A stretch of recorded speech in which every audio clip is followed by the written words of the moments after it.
Good morning. We'll start in just a few minutes. I want to make sure everybody's ready. If there's anyone not ready, if you'll let me know.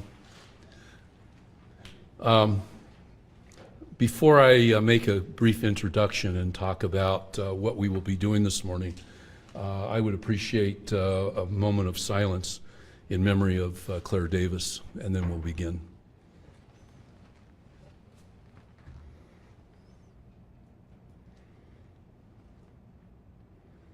Thank you. Our purpose this morning is to give you information that is relevant to the ongoing investigation into the shooting on December 13th, 2013 at Arapahoe High School. I want to make sure that you understand very clearly that this is an ongoing investigation.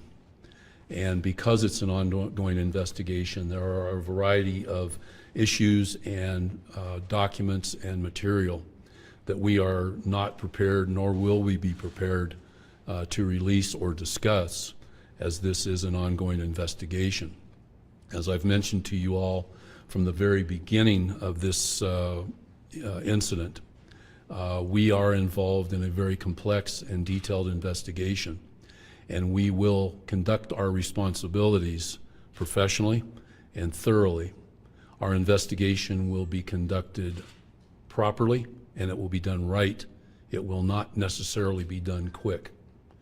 And that consistently becomes one of our principles regarding this matter. Our purpose this morning is to give you information that is relevant to where we currently are in this ongoing investigation. I have been joined by some folks that are our partners and have been our partners for a long time prior to the shooting at Arapahoe High, and continue to be critical partners of ours as we go through the ongoing investigation. Each of them will make some comment.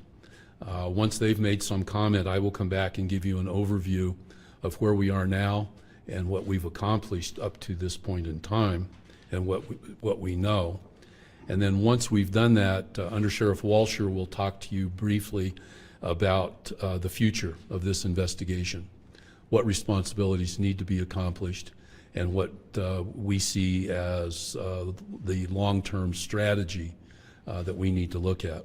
Under Sheriff Walsher will make those comments because clearly he will be responsible to oversee the responsibilities of our ongoing investigation.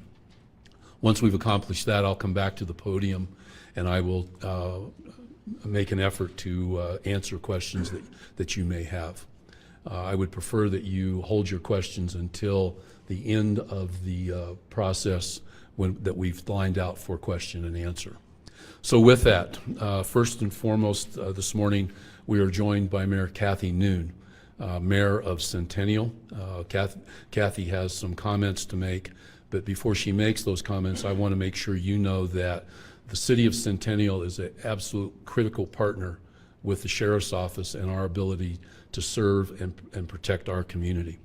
They are focused and dedicated to public safety, and relevant to the shooting at Arapahoe High School, the leadership of Centennial has been focused for many, many years on ensuring that school resource officers are present in the schools that within our community, and frankly in some schools that are not directly in our community but serve the children of the City of Centennial. Kathy, please. Thank you very much, Sheriff. I would definitely echo Sheriff Robinson's comments about the school resource officers. It's been a priority of the City of Centennial for many, many years, and I think it has proven to be of utmost importance in this case and will certainly be a focus moving forward. But first and foremost, the City of Centennial and our council, our staff, and our community, our hearts go out to the Davis family. Their loss has profoundly touched our community, and we appreciate the opportunity that we're going to have to gather and celebrate Claire at Wednesday's memorial. So that's going to be healing, I think, for a number of us. Centennial is a family community. With that, it's a family of first responders. It's a family of schools, neighborhoods, businesses, churches. On December 13th, those families came together in a big way to support our community and to provide Arapahoe High School and each other with comfort, support, and safety. In the days since, we've continued that support. I'd personally like to thank Sheriff Robinson's department and the many neighboring first responders who handled the situation quickly and professionally. And I want to thank you to the businesses who provided socks, blankets, food, water for the children and the students and the families who were rushed from the school. And we want to thank the churches and the schools nearby who provided a safe haven for those families. We also want to thank the citizens and the residents of Centennial and beyond who have been there for us in our time of need, and I'm sure will continue to be so as we move forward. Thank you all very much for your time, and we appreciate how you've supported our community. Thank you. Thank you, Mayor. The next speaker is Tom Ravenel. Tom is the special agent in charge of the Denver office of the FBI.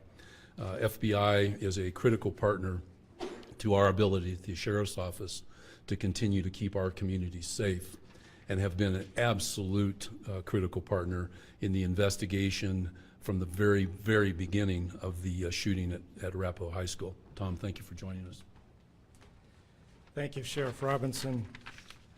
On behalf of the FBI, I'd like to first offer my deepest condolences to the family and the friends of Claire Davis. I'm also very mindful of the toll that a tragic event like this can take on the faculty, the students, and the parents of Arapahoe High School and the community as a whole. On December 13th, the FBI did respond and provided support to state and local law enforcement. That's what we do, unless it's on a federal piece of property. It's primarily a state and local event, and we provided response at the time of the incident and afterwards in the way of investigative support. We also commit to helping state and local law enforcement and school districts, higher education establishments, and private industry in preparing for incidents like this. There's a national program that we support with the Department of Homeland Security. It basically prepares people for this. It's called, there's 3 words to remember: run, hide, and fight. And that's what you do in an incident like this. If you can, get out of the building, get away from the building, then call 911. If you can't get out safely, find a hiding place, preferably in a room with no windows. One way you can turn your cell phones off so that they can't hear them, or at least put them on silent, and wait for police to come and get you. And if you can't hide because there's no other alternative, then use whatever means available you have to fight. Use a chair, use a fire extinguisher, whatever you got, because these people seem committed to killing people for no reason whatsoever. We also like to encourage people to continue to do as much as they can to speak up about people they have concerns about that they think might be a problem, and tell a law enforcement official, tell a teacher, tell a boss, so that somebody can maybe do an assessment of this person beforehand and maybe prevent a tragedy from happening. Again, my heart goes out to the Davis family, and we can only hope that Claire's life will be an inspiration for all of us to work more diligently to try and prevent incidents like this in the future. Thank you very much. Thank you. Next, we're joined by Executive Director James Davis of the Colorado Department of Public Safety. Resources from the Department of Public Safety were absolutely critical to our first response on December 13th, and continue to be absolutely important to our ability to conduct our responsibilities related to the ongoing investigation. Resources from the Colorado State Patrol, Colorado Bureau of Investigation, as well as a variety of other divisions that are that report to Executive Director Davis, were and continue to be critical to our ability. Executive Director, thank you. Good morning. First, I'd like to echo the sentiments already expressed concerning the extraordinary grief suffered by the family and friends of Claire Davis. I'd ask those folks to please accept my words of sympathy and compassion as a token of the feelings of Governor John Hickenlooper and all of the men and women of the Colorado Department of Public Safety. While I recognize that my words are of little consolation, it's important to know important that those folks know that they are in our thoughts and prayers. I'd also like to join with my colleagues in praising the efforts of the Arapahoe County Sheriff's Office and all the other law enforcement agencies, including Colorado State Troopers and CBI agents, who responded to this call so quickly and selflessly. Their efforts undoubtedly save lives. Lastly, I'd like to take this opportunity to thank Sheriff Robinson for his leadership throughout this tragedy. Grayson, you've been a rock. We have been blessed by the benefit of your vast experience, your understated professionalism. It has been a personal honor for me to have served with you, and I just want to say that the people of this county and this state owe you a great debt, and we will greatly miss you when you retire. Thank you, sir.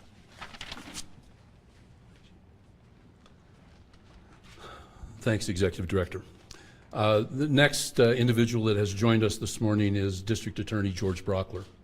The District Attorney's Office also was critical to our ability to respond as quickly and as effectively as we were able with the first response capability, but then the ongoing follow-up that's related to the ongoing investigation.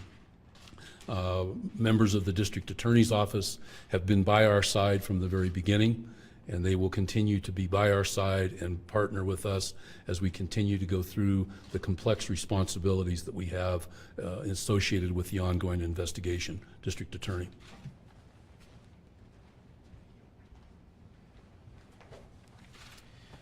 This one hits close to home for me. I think you try to take to heart anything like this that would occur in your jurisdiction, but this one is awfully close to where I live. This is also a place where I have close friends and even family who have loved ones that go here. So this one is important for us on a lot of different levels to get right, but for me personally, it's important that we take this slow, methodically, and make sure we get all the questions answered. Our role as the District Attorney's Office here in this is to provide support to the lead investigating agency. That's obviously the Arapahoe County Sheriff's Office, and they're doing a fantastic job at that. That support can come in a lot of different forms. Up to now, it has been largely the tip of the spear for our office has been Clinton McKenzie, who's a chief deputy of mine who sits a few rows back, and that has been to provide the legal advice and support in terms of obtaining warrants.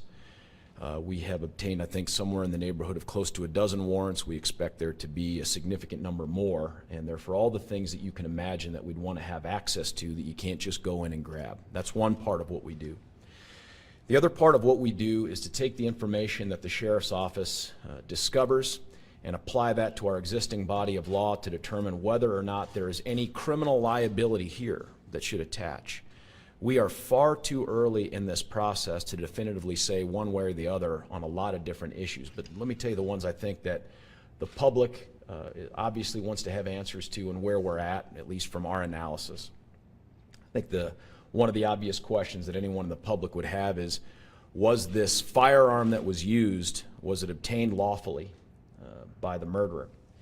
I think another question that people are going to have is there any other potential liability that would attach to someone being an accomplice or a conspirator? And then there are the other questions that may be less legal but also impactful from the standpoint of wanting to know what happened here and why it happened. And those questions revolve around any issues related to, did anyone else know but fail to take action or fail to report? Was there any mental health issues on board? Were there any other telltale signs of this that needed to be addressed?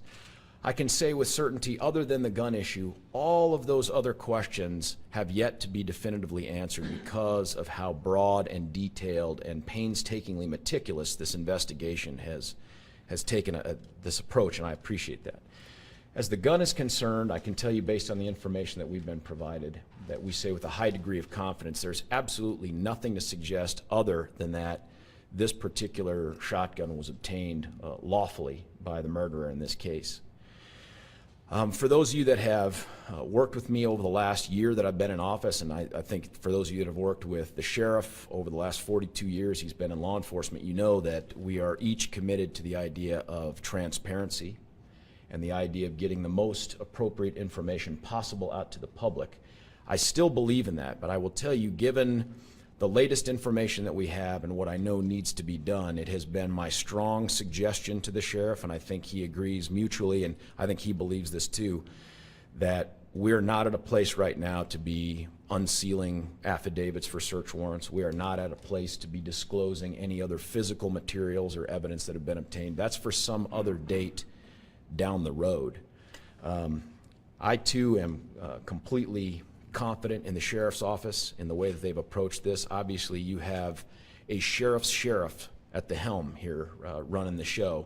But I also want to encourage the public to think positively about, as this baton gets handed over, who it's being handed over to. I met Under Sheriff Dave Walcher back in Jefferson County, just purely coincidentally, on the grounds of Columbine High School in the aftermath of that shooting in April of 1999. Dave Walcher is not just a great leader of law enforcement, he is a guy who intrinsically and unfortunately has a great grasp of these particular types of cases and what are needed to, I guess, get all the answers you possibly can in them. So I think the community ought to have significant confidence in where this is going. The other thing that I can do for you as the district attorney is to point you in the direction of our victims compensation unit. Wendy Buter's in the back of the room here. She was on the ground there until the wee hours of the morning. She participated in much of the, I don't know, not really counseling, but much of the attempts to provide resources to victims in this case. I want to do this again. I want to give you some additional information, and that is with regard specifically to mental health type issues that result out of this incident. Those people that are directly related to it. You can apply for victims' compensation to help address those things, and don't sell yourself short. This is a huge traumatic moment, something that is going to mark many people's lives for the future. I strongly encourage you to avail yourself of these resources. You can call this phone number, 720-874-8787, 720-874-8787. And if you can get that out to as many people as possible, we'd like to be as proactive about addressing what we know is coming as we can. With that, I want to turn this back over to the sheriff and thank him for the great openness and partnership that we've had thus far in this. Thank you, Sheriff. Thanks, George. Thank you all for your comments and participating with us this morning. What I'd like to do is give you an overview of the investigation into the shooting at Arapahoe High School that occurred on December 13th, 2013. First and foremost, before I get into the details, I want to talk to you about Claire Davis. Claire Davis was a 17-year-old student at Arapahoe High School, and she was murdered. We also know a lot about Claire Davis that, very frankly, I wish I had never learned. There are certain people in your life that leave an impact on you. And Claire has left an impact on my life and on the lives of this community. But she's also a young lady that I wished I had never met. I also wished I had never met her parents, because they are people of purpose, they are people of principle, and they are people who made a difference. When we spoke a couple of weeks ago, there was some discussion that was Claire Davis in the wrong place at the wrong time. I will tell you that on December 13th, 2013, shortly after 12:30 p.m., Claire Davis was exactly where she had the right to be. Claire Davis was at her school. Claire Davis was very much engaged in the responsibility and process of preparing herself for her future. But along with preparing herself for her future, she was a young lady that supported other students that were preparing themselves for their future. Futures of purpose, futures of principle, and futures that would have made a difference. and that opportunity to make a difference and to continue to prepare for a life of purpose was taken from her and taken from this community by a murderer. There is no question that the individual that entered that school armed is a murderer. He entered that school with evil intent, and he entered that school with an absolute focus on doing the maximum amount of harm to the maximum amount of people that he possibly could. We know that at just prior to 12:33 p.m. on December 13th, 2013, the murderer entered the school on the north side armed with a shotgun, made no effort to conceal the fact that he was armed, came into the school and immediately fired one round randomly down a hallway. His second round was fired directly at Claire Davis, a round that proved to be fatal. The murderer then fired a third round randomly down that hallway and then went to the library media center of Arapahoe High School.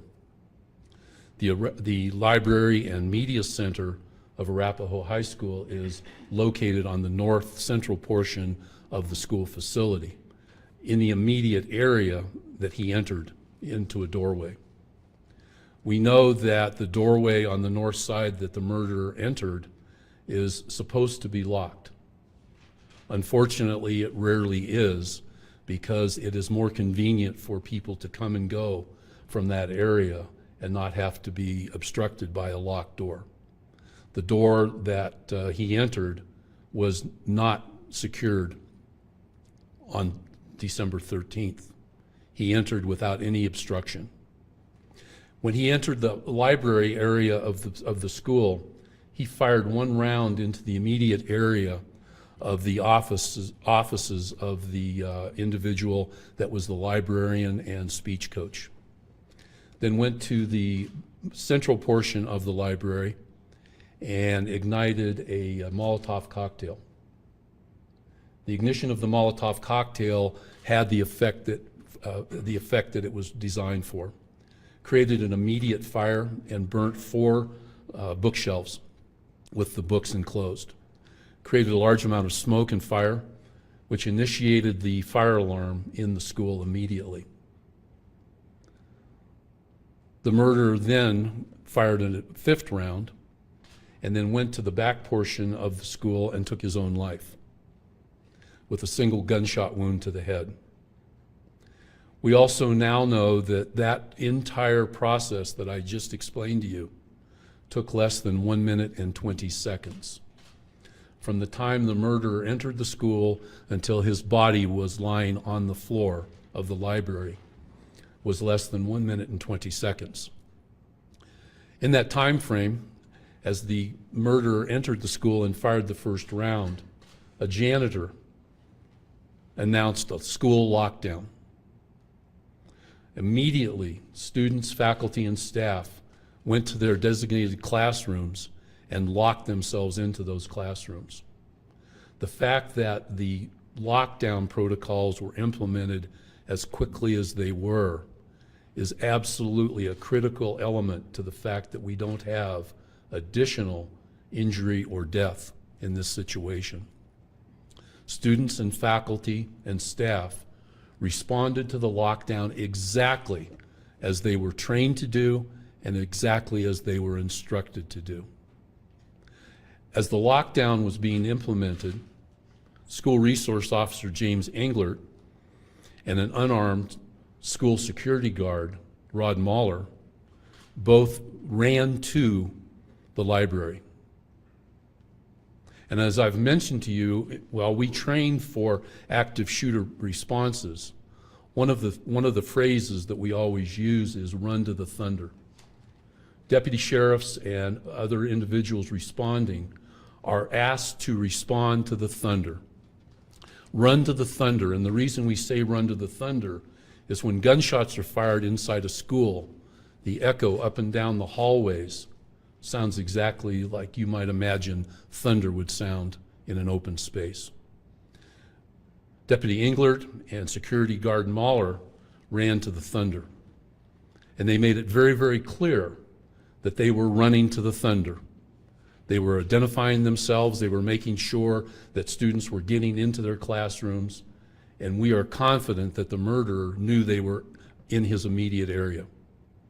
We also know, based on research and based on information that has been provided to us by psychological professionals, that murderers, once they are found out and once they realize they are about to be overwhelmed, will take their own life. And we have seen it happen time and time again. I absolutely am confident, and I believe strongly, that the reason that this incident took less than 1 minute and 20 seconds was the result of a very effective lockdown protocol that went into place immediately in collaboration with the immediate and timely response by an armed school resource officer and an unarmed school security guard. I absolutely know that the murderer had evil intent. He came to the school armed with a 12-gauge shotgun. He came to the school armed with a machete. He came to the school with 3 Molotov cocktails. All were designed and prepared to act accordingly, and one did. He also came to the school with more than 125 rounds of shotgun ammunition. His intent was to use as many of those rounds as he possibly could and use the Molotov cocktails in the most destructive manner that he was able to do. He was bent on evil, and he was bent on causing the largest amount of harm to the largest number of people that he could. There is no question about that. We also now know, based on the very, very hard work on the part of a large number of very well-trained, qualified, professional, and dedicated investigators and public safety professionals, it is our belief that the murderer acted alone. It is our belief that the murderer planned the tragic events of December 13th on his own, and he executed that evil plan on his own. Now, I say that because that's what we believe based on the information and evidence that we currently have available to us. However, as you are well aware, there is an ongoing investigation that's being conducted. In order to conduct a thorough and complete investigation, we need to keep all of our doors open and our minds wide open. We do not believe at this point in time that there are anyone that we can identify as either a direct or indirect co-conspirator. But we will not allow that current perspective to dictate where our investigation goes. We will keep our minds open, and we will ensure that we conduct a thorough and complete investigation. We know that the murderer bought the weapon on December 6th in the early evening hours from a local retailer. And as already been mentioned, the weapon was purchased legally. An appropriate background check was conducted, and the transaction was accomplished. From the 6th of December until the morning of December 13th, the murderer purchased a variety of ammunition for that weapon. On the morning of December 13th, we know that he made final purchases of ammunition that was part of the more than 125 rounds that was taken into the school, either on scabbard that held a machete, and then the rounds were held on bandoleros or in the backpack that he carried into the school. Also in the backpack were the 3 Molotov cocktails that I've already mentioned.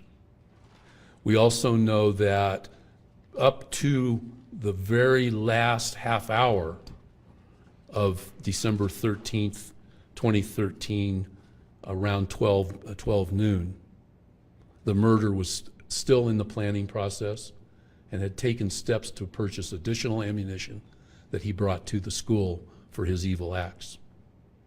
We know that on the morning of December 13th, the murderer conducted his business as he normally would, gave no indication that anything was amiss, took time to have a meal, and actually took time to go bowling by himself, alone.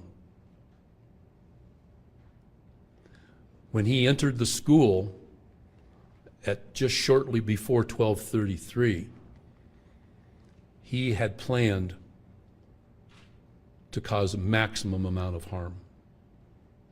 And I know I keep repeating that, but it's a message that deserves to be repeated.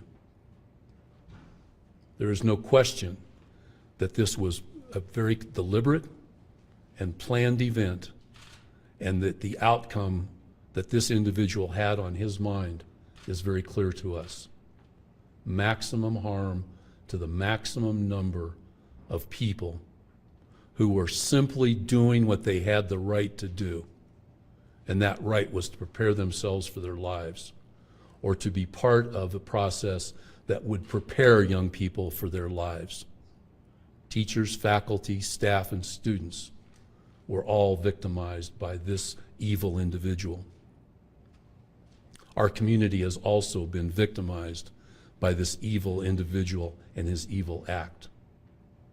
I've had the opportunity over the last several days since December 13th to visit with a lot of really good folks. And I've made the comment that this will forever change us. It will forever change us as individuals, as public safety professionals, as educators, as parents, and as our community. But it's up to us to decide if it changes us for the better or for the worse. And based on the unique position that I hold and the unique opportunities that I have, while we may be hurting as a community, we will be better for this. We will absolutely be better for this. There's no question. I will also tell you that while the investigation was in its very early stages, I had the opportunity to go into Arapahoe High School and walk the scene. And there were a variety of compelling things that I got to see. One of the things that I saw in every classroom were backpacks, laptop computers, cell phones, pencils and pads laying exactly where they were left at about 12:33 p.m. on December 13th. And when I first saw those, it struck me how sad. What a terrible thing to see. And then I immediately thought to myself, maybe not. Maybe this is something that we should celebrate. Because those things that were left on the desks, the backpacks, the computers, the cell phones, that prior to 12:30 p.m. on December 13th, 2013, were things that were absolutely important to the students, to the faculty, and to the staff. But they remained at the school. Time stood still. But the one thing that wasn't there was the things that are the very most important. The things that were no longer in the school were those individuals that are the most important: the students, faculty, and staff. So at 12:30, a cell phone or a backpack was important. At 12:34, individuals were important. And the things that were important were no longer in that school. And they were no longer in that school because an active shooter protocol that has been trained and exercised was implemented effectively and efficiently, and a lockdown protocol that had been trained and had been exercised in that particular school just weeks before the shooting were applied effectively and efficiently. Lives were saved. People were safer because they did the right thing. You all also know that it took us a bit of time to evacuate the school. The lockdown went into effect at 12:33. By about 2:47 p.m. on December 13th, 2013, we had evacuated safely more than 2,200 people. But we did it deliberately, we did it in a well-planned manner, and not one individual suffered any injury while we were evacuating them.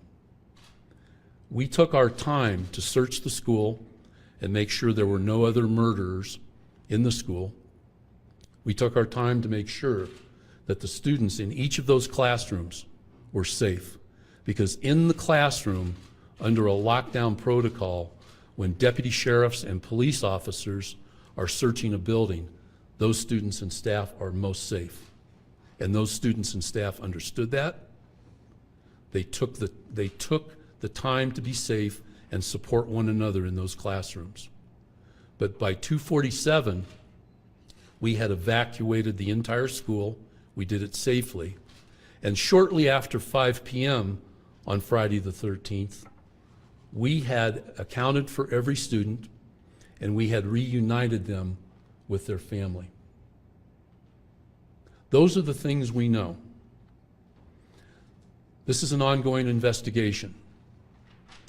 We will be transparent, but we will be transparent within the confines of our responsibility to conduct a complete and thorough investigation of this very complex matter. I can assure you of that. I'd ask Under Sheriff Walsher to come up and talk with you about where we go, what our future responsibilities are, and then I will come back for questions and answers. Under Sheriff. Thank you, Sheriff. I'm Dave Walsher. I'm the Undersheriff for the Arapahoe County Sheriff's Office. First and foremost, my thoughts and prayers have absolutely been with the Davis family, all their family and friends, and the Arapahoe community. And I do want to thank our guests that are here today for their continued support and assistance to the Arapahoe County Sheriff's Office over the past several weeks. As we move forward in 2014 and what I foresee as will be my responsibility, I do want to discuss a few things with you. First, I do want to reiterate and add to what the sheriff has said. This is an ongoing investigation, and it will be thorough and it will be complete, period. We have to do everything that we can to ensure we look at every aspect of this investigation, and you have my guarantee we will do that. That being said, it also takes highly qualified, experienced individuals to conduct this investigation. We have those individuals in place, and it will be thorough. And I just want to make that one additional point, as the sheriff has said. Secondly, on Saturday, December 14th, the sheriff and I were in Arapahoe High School, and we were discussing and concluded that we were going to bring in some independent third party or potentially a group of individuals to conduct a review and analysis of our response to Arapahoe High School on December 13th. The third party or individuals that will do this review for the Arapahoe County Sheriff's Office have not been identified at this time. Generally, any review of this sort would include a determination of what went well and why, and lessons learned. In this specific case, and in my opinion, the review and analysis should include, but certainly will not be limited to, the following items: a detailed description of this tragedy, an exact timeline, the Arapahoe County Sheriff's Office initial response, the incident command system, and the roles and responsibilities in that system as they were applied in this case, the response by additional law enforcement agencies, fire personnel, and emergency medical services, communications, public information, victim advocacy, the crime scene and the security and processing of that scene, the investigation and reporting and chronological summary of the entire thing, the impact, and this is important, the impact of prior training, preparation, and planning, and the Arapahoe County Sheriff's Office policy and procedure related to this response. I am very, very confident that as a result of the heroic efforts of our employees on that day and the employees in that school, many, many lives were saved. We are compelled, though, to look at everything we had done on December 13th prior to as far as planning and training, and after the fact to see what lessons we have learned. At this time, we do not have an accurate sense of the time it will take to complete our investigation, and in turn, the review and analysis that will be done. As soon as we have details on the completed investigation, and as well as that review and analysis, we will share details that are appropriate to be released. And lastly, I would just like to say, we live and work in this community, and we'll never forget Claire Davis. But we do have an obligation to be resilient and recover from this in the best manner possible, and we will attempt to do that. We want to work with the community and be absolutely the best community we are. We live in a wonderful community, and we need to come back from this and be resilient. But we will never forget Claire Davis. Sheriff? Thank you, Undersheriff. Before I open the floor for questions and answers, there's one additional comment that I would like to make, and that is I have recognized our partners, and clearly I will never be able to recognize one-on-one each of the responders and each of the individuals that have been part of this investigation.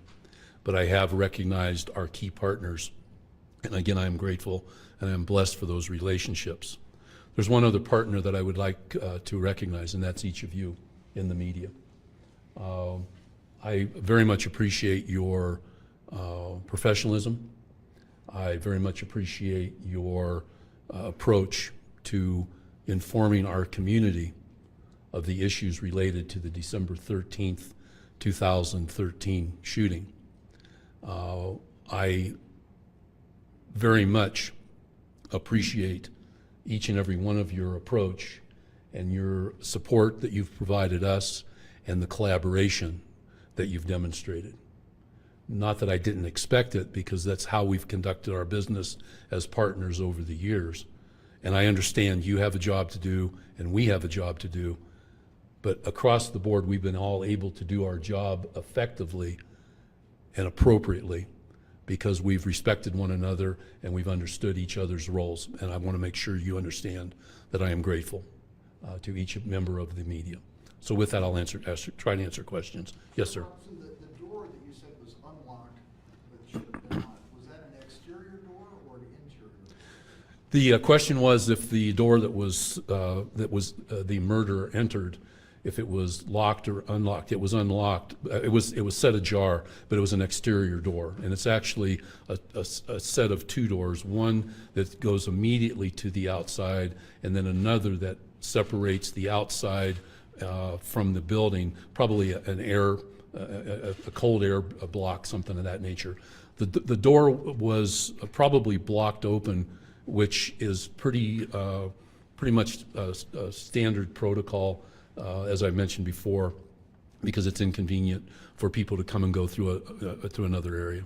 Any idea who blocked it open? No, sir. Was it usually just left that way and then students could count? Yeah, I think the most folks would pretty much see on any given day that although the door was to be locked, it would be set ajar one way or the other. How it was set ajar, I'm not sure I know. The fact is that there was no obstruction to the murderer coming into the door. Lance? Sheriff, the gunman himself, had he been suspended or expelled from school in any way, or was he allowed to go with a student like that? The question was if the student was suspended or what his status was as a student.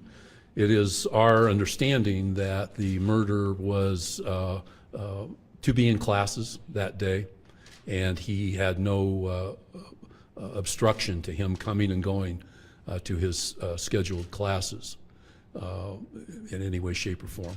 Anastasia?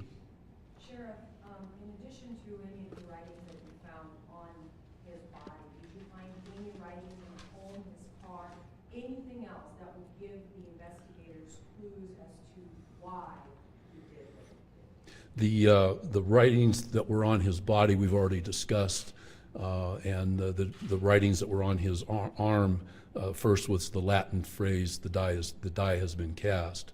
And then there was a series of 5 rooms that were listed that coincide with the library and classrooms inside Arapahoe High School. As far as any other information that we have or have discovered, still part of our ongoing investigation and an area that I am not able to discuss at this point in time. Yes, sir. You can't discuss it now.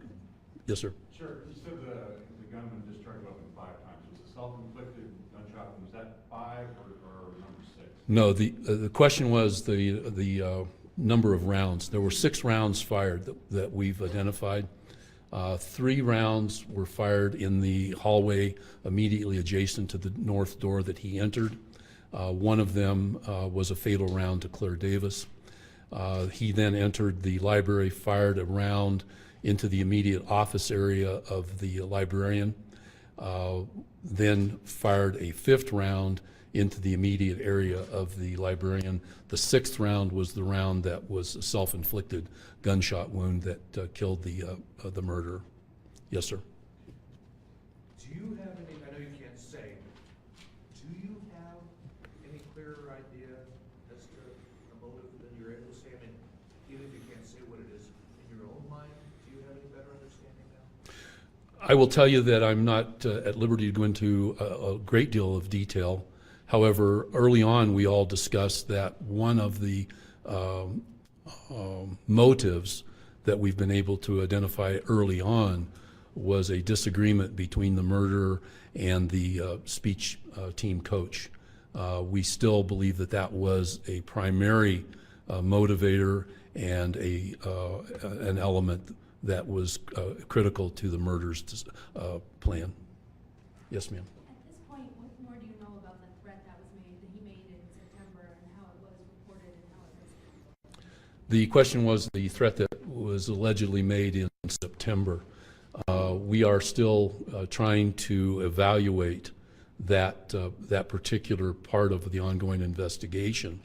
We do know that there was a threat that was made, and it was very specific to the disagreement between the murderer and the speech coach. Still part of our ongoing investigation to better understand what the exact content of that threat was and how it was dealt with. Tom? Sheriff, yes, as far as changes when the students come back, will you have any additional SROs in any Littleton schools or in Arapahoe High School specifically? The question was our plans for the students' return on January 6th to Arapahoe High School.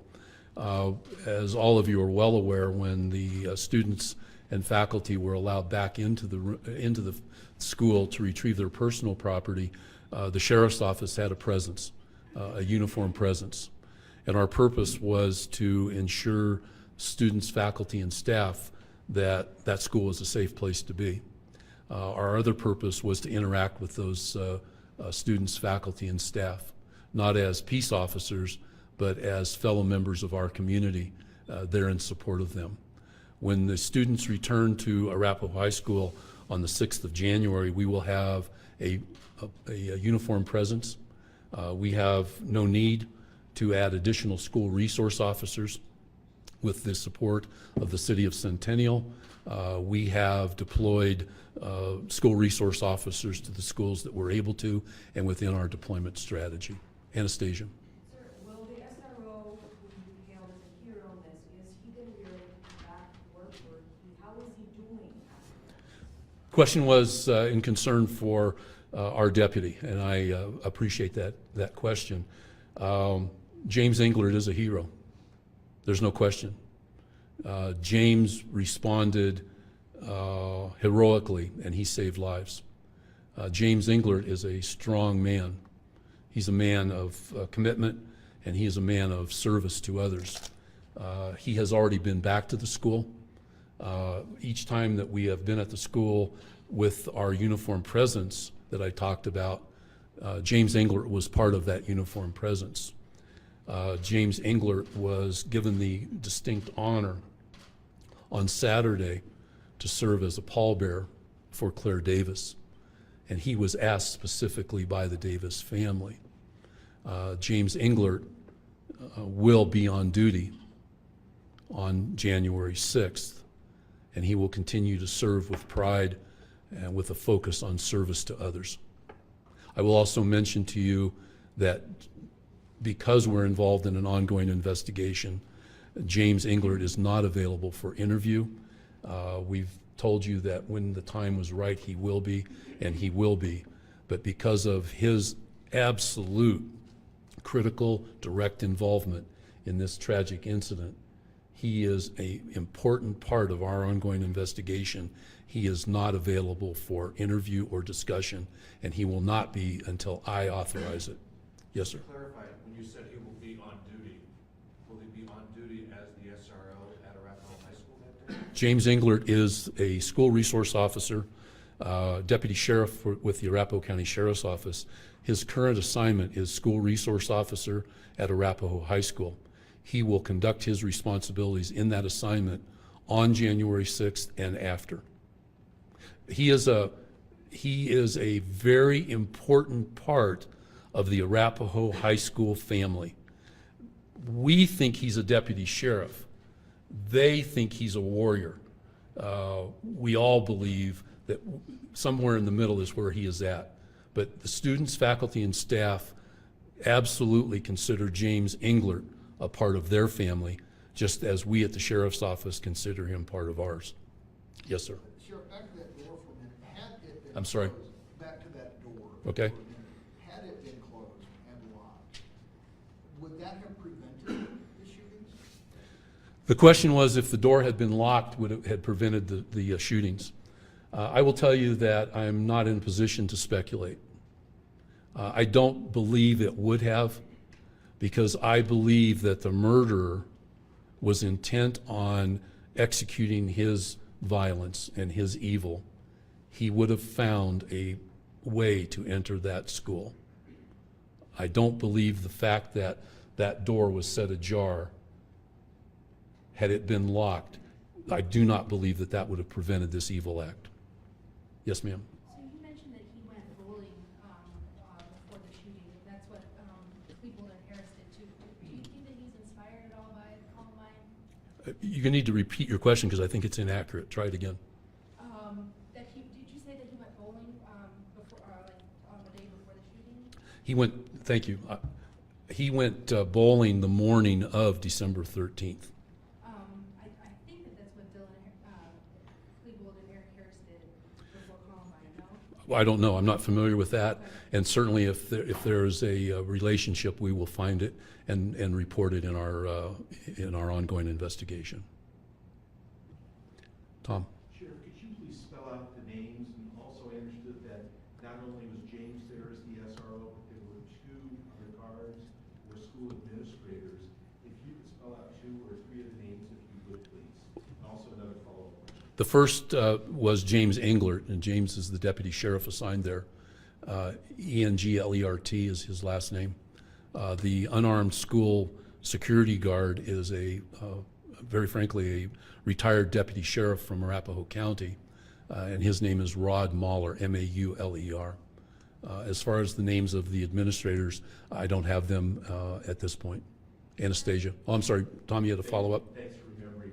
As far as the discipline that's been talked about previously in September relating to the speech debate coach, do you know if you share what disciplinary action was towards the murderer? At this point in time, I don't know, and it's still part of the details that we're looking into in the ongoing investigation.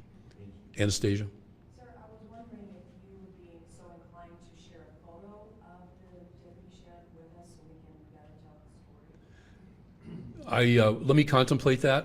I know that you have generally run photos of James in his work environment, but let me contemplate it, and if I'm inclined, I will put it out as a media release follow-up to your question, if that's fair. Yes, ma'am. Have you talked to like the gunman's parents to see, whether they, had any red flags that they noticed, or have you had conversations with them too? The question was if we have had contact with the murderer's family. I'll paraphrase your question if I might. The interviews that we have conducted and continue to conduct are extensive and very detailed. we will, or we have, interview everybody that has any information that's relevant to our investigation. Our investigators, agents from the FBI and agents from the Colorado Bureau of Investigation have all come together in a team, and since the Friday the 13th, we have conducted more than 200 individual and very extensive interviews. Sheriff, as a follow-up to that, a party who claimed to be the father of the murderer allegedly talked to Denver Post in a brief conversation and said that someone will be responsible, that he wanted to have answers about the disciplinary meetings that he went to with school officials. Now, whether that was actually the party or not, that obviously is part of your investigation. Thanks, David. First off, I'm not privy to, nor was I directly involved in any conversations that would have allegedly been by the father of the murderer or the Denver Post, so I can't comment on that. But certainly, we will conduct a thorough and complete investigation, and that thorough and complete investigation will include every element of the incident itself and issues that may have led up to the incident. Yes, ma'am. Have you looked at the murderer's computer? And if so, have you found any evidence that he viewed materials related to Columbine? The question was if we've looked at computers or other material of the murders, and I can tell you that we are conducting a thorough and complete investigation. Forensics across the board is part of our responsibility. Yes, sir. As he was firing randomly down the hallway, were the hallways empty, the corridors empty, or was there people in harm's way as he was doing this? Question was, when he fired the first random shot, if there were people in the immediate area. Fortunately, there was a very, very small number of students and staff in that particular hallway at that time, partially because they were in class. The class hour that coincides with 12:33 on Friday, it actually begins at 12:15 p.m. So students were either in their classroom, in the library, or they were in the cafeteria. Fortunately, there were very few people in that hallway. Yes, sir. A question of Mr. Brauchler. Sure. George, please. You mentioned there had been about 12 warrants issued. Were those search warrants? Oh, yeah, that's right. And can you give us some idea of where those search warrants were executed? As you might guess, and I think initially we even had some conversations about this, home, car, computers, cell phones, all the things you can imagine that where you'd try to be finding information about what was going on in someone's mind, steps they'd taken to put things together, those kinds of things. My sense of it, though, is we're going to have more warrants, whether it's for additional school documents, school records, if there's any sort of evidence that leads us to conclude that there was medical or mental health treatment at any time. I mean, I think the goal here is to come up with as many answers as possible. I mean, look, the bottom line for us is it's not just about fact-finding, it's about determining if there's any justice that can be obtained in this process. I think the unsatisfying possibility is that the outcome may be that there just simply isn't anything that we could do differently or could have done differently. I don't know that to be the answer. As the district attorney, my mind is on trying to get to the truth of it. As a father in this area and very close to that high school, I want to know that there was something that could have been done, even if there wasn't. That gives you some sense of control, some sense of ability to determine that if I send my kids off to school, they're going to be safe. There's no reason to suggest that that isn't true, but for an incident like this, I mean, it is compelling to want to get as much truth as possible. So those warrants that we've sought, those warrants that we'll continue to seek, are all about that, arming the sheriff and his investigators with the most amount of information possible to come up with the truth of this situation. And do either of you gentlemen have any suggestion, come across any suggestion that the shooter had some sort of mental illness? I think this is part of the investigation. I mean, there isn't anything that I feel like we could comment on with any degree of confidence or clarity. But I think that the knee-jerk reaction of anyone out there in the community who hears of an incident like this is to instantly conclude, and we have had far too much of this here in our state, is to conclude, well, I mean, there must have been something because no normal person would do something like this. So I think we leave open the possibility that the investigation needs to include an evaluation of that. So that's where we're headed, is to try to find as much of the truth as we can. Yes, ma'am. Do you know if the debate coach will be back at school? If you can answer that. The question was if the debate coach would be back at school. I have no idea. I've not had discussions relevant to his plans, and certainly I think that would be something that would be pretty personal and a decision that maybe he's contemplating. I don't know. Tom? No, I covered Arapahoe High School for over 2 years, and I'm familiar. I'm just curious, we keep hearing, from kids that Brauchler, I've seen at other events. It's understood that Claire was most likely sitting on one of their park-like benches inside. Can you address that, where she was when she was shot, if appropriate, please? The question was where Claire was located at the time of the shooting. Right now, we know that Claire was in the immediate area of the hallways that go to the south, which is commonly referred to as the athletic hallway, and then the intersection that would be the hallway that would go to the east, directly to the cafeteria and past the library. She was in that immediate area. I'm not going to discuss that. Yes, ma'am? Okay. Yes, ma'am. In the discussions that your deputies have had with the family members or anyone really out here of the shooter, the murderer, was there any indication that he was having problems from the families and that he can discuss any kind of turmoil that they felt he was really struggling with something? Yeah, the question was if the murderer was having any struggles or difficulties. Certainly we will explore that in our ongoing investigation. We, again, will look at every piece of information that is relevant to the incident itself, as well as those matters that led up to the incident. Has his family indicated anything else? They've not to me, but still part of our ongoing investigation. Lance? Sheriff, did the murderer ever joke about doing something to that teacher or to that library? Not that I'm aware of. Yes, ma'am. I know you said this is under investigation, but do you know for sure at this point whether the threat that was made back in September was related to law enforcement? Do you know that for a fact at this point? I thought that's what you said in the past. The question was if the threat in September had any relevance or related to law enforcement officers. Was it reported to law enforcement? Okay. It was reported to law enforcement. And then what happened after that? Still part of our investigation. I will take about 3 more questions. Anastasia.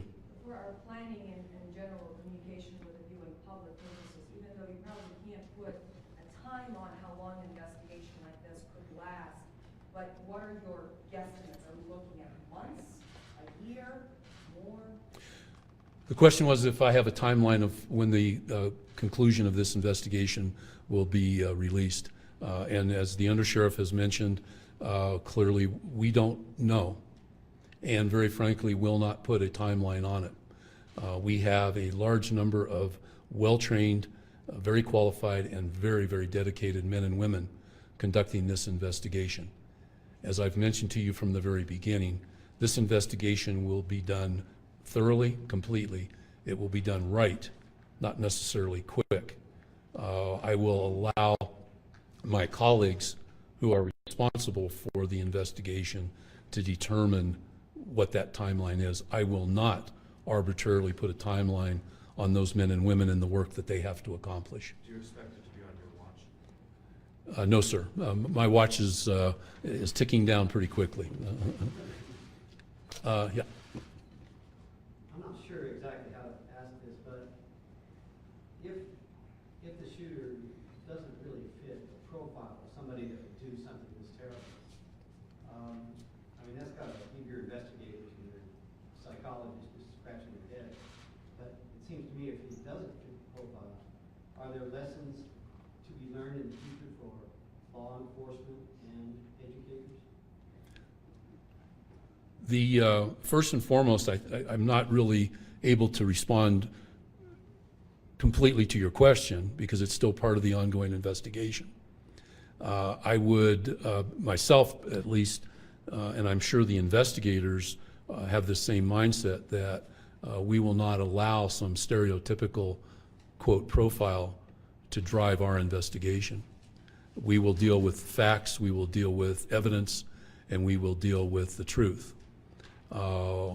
Whether this murderer fit a stereotypical profile or not, for me right now is not particularly relevant.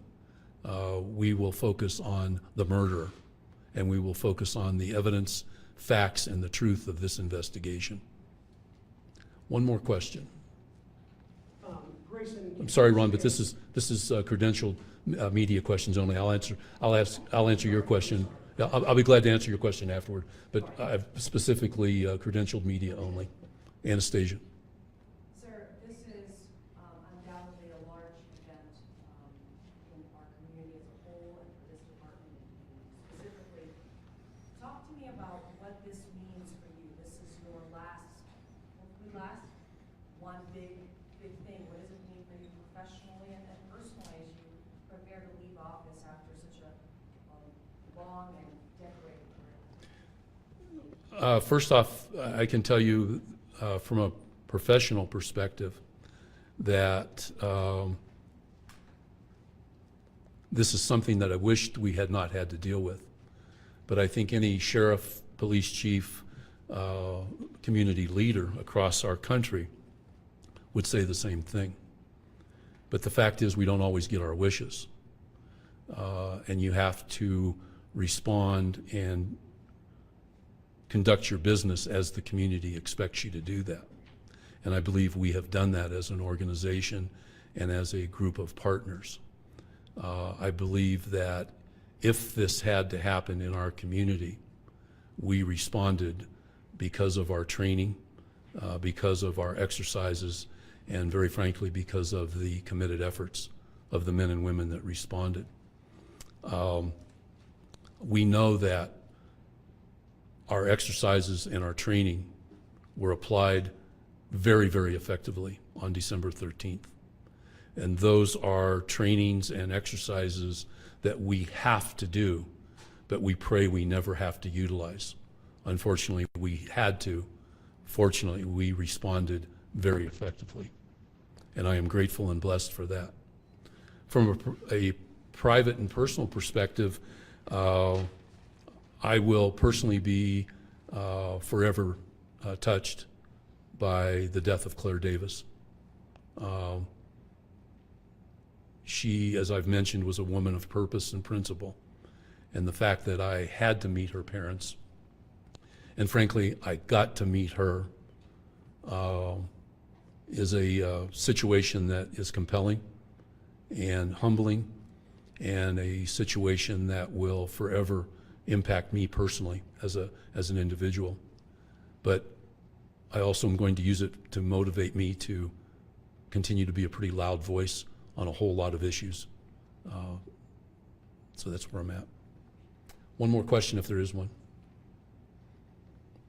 Thank you all very much. Again, I want to repeat my gratefulness to all of you for your professionalism and the way you've worked with us through this and how you will continue to work with us. This is an ongoing investigation. I think you've probably heard that a couple of times. But I will tell you also that as we've tried to do, when information that is relevant to this investigation and that is of a need to know to the community, we will distribute that information as we've tried to throughout the investigation. I don't have any time frames on media releases, but as we determine information that is relevant to your purposes and our responsibility to communicate with our community, that information will be released as it is available to us. Thank you all very much. Take care of yourself. Oh, I know you all know this, but we'll remind you, public memorial will be held for Claire Davis on New Year's Day at 1 p.m. at the National Western Events Center. I suppose a point of reference for you, I spoke with folks that are organizing that early this morning, and it appears that the event center holds about 6,200 people. I am fairly confident, based on information I received earlier today, that the attendance will far exceed the capacity of that facility, just for your planning purposes. Thank you all very, very much.